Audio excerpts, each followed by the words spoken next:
Hello everybody, welcome back to the channel. And as always, if you like what you see, do hit that subscribe button and click the bell icon for all future notifications. Today we're visiting the S-Dock sidings between Upney and Barking Station and East Ham C2C depot. This often overlooked area is a key junction for the flow of commuters into London from the north of the Thames estuary, which is quite a sizable catchment area. Anyway, the sidings that we're currently looking at belong to London Underground, and they are used to store trains from the Hammersmith and City line and the District line. These sidings were built in 1958 when the District line moved its depot from East Ham to Upminster. These sidings operating like a satellite to Upminster. These sidings in the daytime are predominantly used to turn trains around from London to go back. District and Hammersmith and City line trains terminate in Barking on platform number 2, go out of service and come down to these sidings, where the driver then walks to the other end and drives the train back out and back into Barking onto platform number 6, across the other side of the station, aided by a series of flyovers and underpasses. The flyovers and underpasses being designed so that freight trains don't have to cross all the lines at the junction, and secondly to provide cross-platform interchanges in Barking between the Underground and National Rail services going in the same direction. As we look up towards Barking now, we can see the end of the sidings where all the points funnel the trains out into one track, where trains then have both access to the up and down lines. The up and down lines also run around the sidings, on the left and right hand sides as you can see in this picture now, which help provide adequate access for the trains at both ends of the depot. As we look up towards Barking, we can see a train heading eastbound out of Barking on the District line. This is a service heading towards Upminster. And as I should mention now, and as you'll observe later on in the video, headways between trains are very, very close, and as of this year, March 2023, much closer than they've ever been before. And that's because the District line, Hammersmith and City line, Circle line and Metropolitan line have received a signalling upgrade, where the control systems and signals have all been completely updated to a brand new system, with the northern end of the Metropolitan line being the final part of this massive upgrade to take advantage, which will happen in the year 2024. And it allows up to 32 trains in each direction per hour, with trains able to wait outside of a busy platform, just outside it waiting for the platform to become free. They can get that close to each other now. And on the left we can see the busy National Rail services, that's C2C, currently operated by Trenitalia. The train below going off towards Southend Central and Shoebury-Ness on the direct line. The C2C train going into Barking Station you can see in the distance now, heading towards Fenchurch Street in London. And as we fly closer to Barking Station, we'll get a better overview of those flyovers and underpasses, as you can now see the District line train surfacing again to head into Barking Station.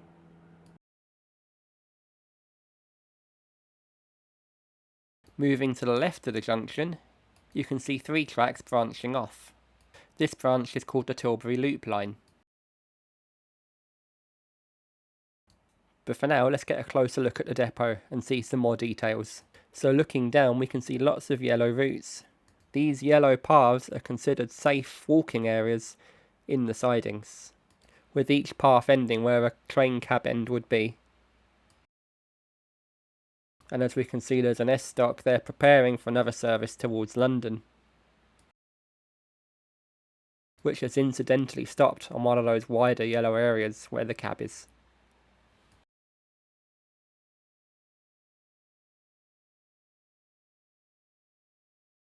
And again another unit in the sidings, which has also stopped at one of the yellow wide walking areas. Moving up towards the other end of the depot, you can see the tracks on the left hand side funnel back into one track again, and then back out into 2. This is the entry and exit area for trains heading eastbound onto the down line, such as the train on the left we can see heading towards Upney Station now.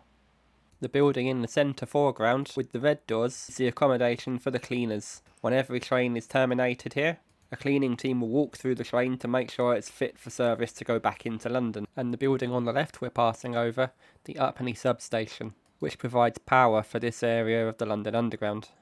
The station we're about to fly up to now is Upney Station, and was originally opened in the year 1932 by the London, Midland and Scottish Railway, or otherwise known as LMS, and from the outset has only been served by District Line trains. All of the buildings and ramps here date back to 1932 and have never been upgraded. So everything here is all still fairly original, if you like that sort of thing. This station typically sees 12 trains per hour in each direction. As this next District Line service departs towards London from Upney, we're going to follow it on up towards Barking. Also at the end of this platform at Upney, you can see the access route via the overbridge to the sidings, providing easy and convenient access for those staff members that are arriving by train.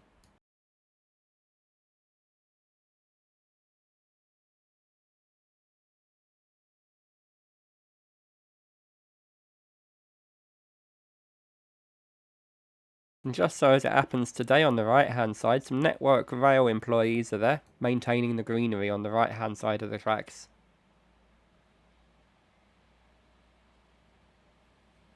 Let's have a closer look from the eastern end.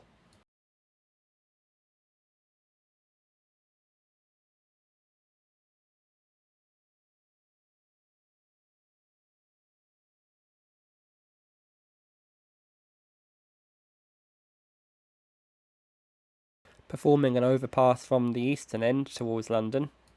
Again, it gives us some idea of the various walking paths to the trains.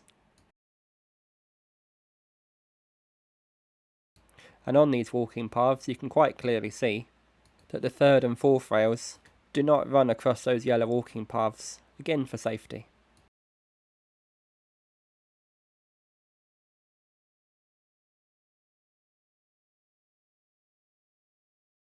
And as we look up again, we can see another S stock arriving into the sidings, having terminated at Barking.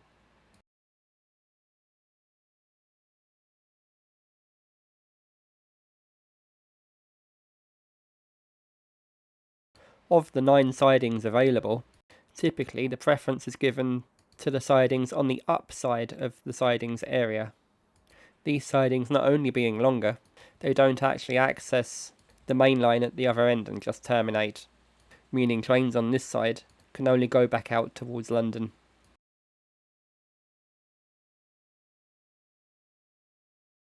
We'll just take a moment now to watch that train come in.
Again, we see another train on the left hand side heading towards Upminster, this area being handled with such efficiency. And whilst we're here looking at the stock, a little about the stock itself. All of the stock you can see in this siding and on the lines running up and down to Upminster and Barking, on the London Underground lines, is S7 stock. The S standing for suburban, and 7 standing for the amount of carriages they have. The only other stock that matches this is on the Metropolitan line, and is known as the S8 stock for obvious reasons. Metropolitan S8 stock, having 8 carriages, also has seats facing the direction of travel, due to the long distances that line covers out of London, whereas Hammersmith and City line stock and District line stock only have longitudinal seating, which is seating that runs along the edges of the train facing inwards. to allow for more standing area, as passengers aren't expected to ride this line end to end. The S7 stock in this area replacing the old C stock and D stock that used to run into these sidings. The old stock used to run at 630 volts, whereas this new S7 stock runs at 750 volts, which provides for a little bit more power and speed, and allowed them to revise the timetable, decreasing journey times at the same time. Another unique feature of this stock on London Underground lines is that the whole trains are known as what is called walk-through stock, meaning the gangways between carriages are the same width as the actual trains themselves, and standing at one cab end on a straight section of track you can see right down to the other, assuming the train is empty, that is.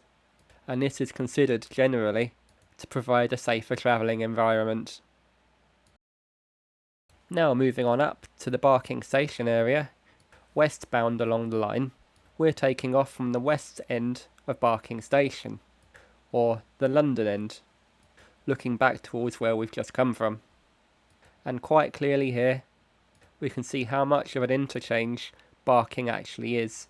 Platform 1 on the left being now sparsely used, as it was for the old Gospel Oak to Barking line. As can be seen in one of my older videos, the London Overground that serves this route has been extended to Barking Riverside, and now uses platforms 4 and 8 to do so. We can see trains arriving on platform 2. From Upney on the left hand side there's a train in, just stationary. And looking on up we can see Barking station itself. Looking at the actual station building, which by the way is actually listed, we can actually see onto the main concourse through the windows.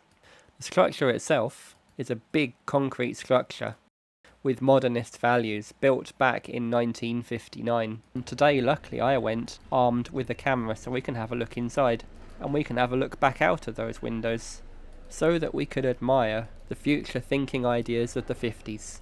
This station was designed in 1954 as part of British Rail's Eastern Region's modernisation plan, and when it originally opened, the concourse was completely clear and was bright and airy.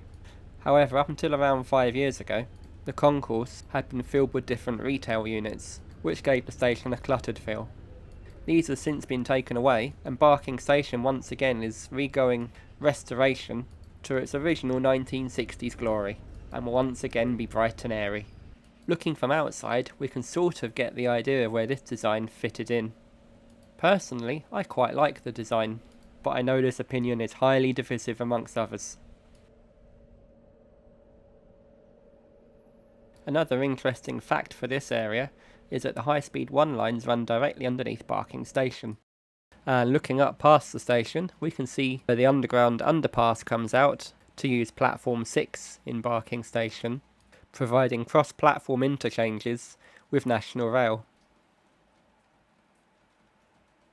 And now looking to the right-hand side, we can view Barking Town Centre, the Vicarage Field Shopping Centre on the left, the Parade of Shops at the centre, and all these brand new builds of apartments and office buildings popping up all around the station itself. The area in recent years, maybe the last decade, has undergone extensive regeneration.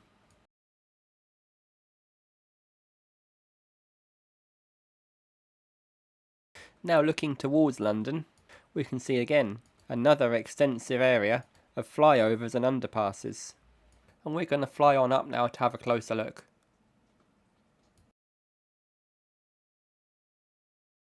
The road bridge carrying the A127, which acts like a mini bypass for Barking Town Centre, keeping the town centre itself relatively free from traffic.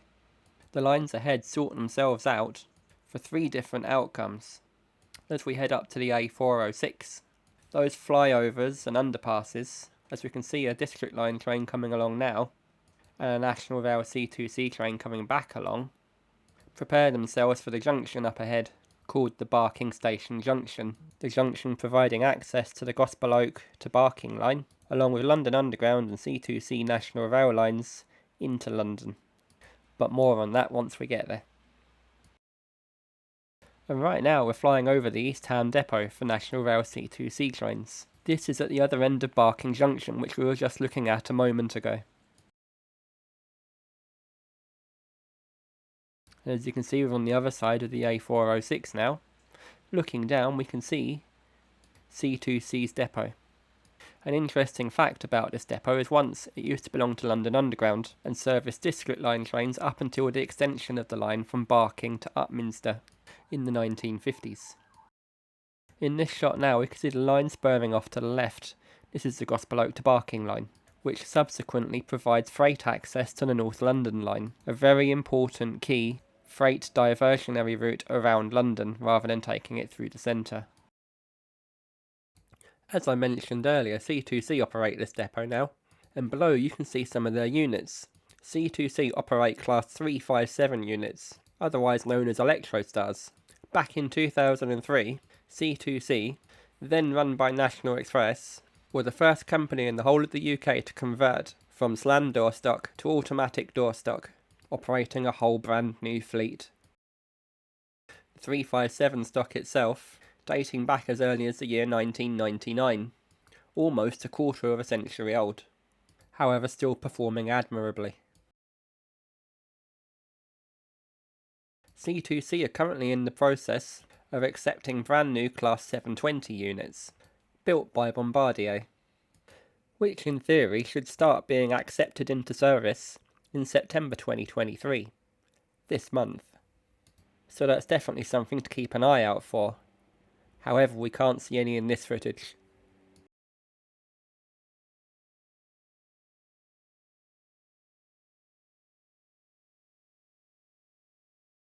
Looking at the other end of the depot, you can see on the right hand side the junction area.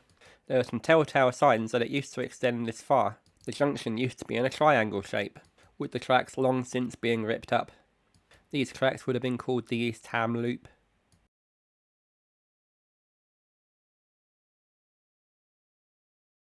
In the distance we can now see East Ham Station. Now we're not going to get that far down the line today, but we will be able to have a look at East Ham Depot looking back on ourselves. I also note from this angle we can look out and see the carriage wash for trains heading into service towards London just outside East Ham Station. Now looking down at the track layout, it's rather similar to the sidings we've just seen, with an up and a down line on each side of the depot, with the tracks all funneling out from those.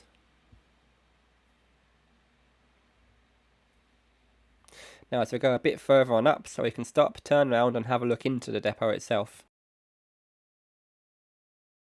And whilst we're flying on up this way, do note the yellow walking paths, being noted as the safe walking paths for staff to take, and they reach all the way to East Ham Station.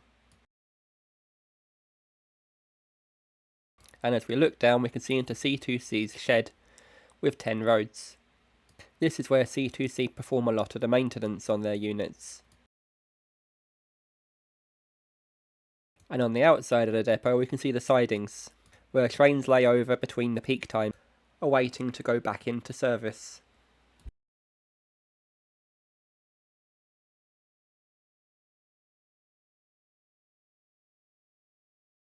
But that's really it for this video, and again if you've stayed this long, do hit that subscribe button and do hit the bell notification icon for all future updates.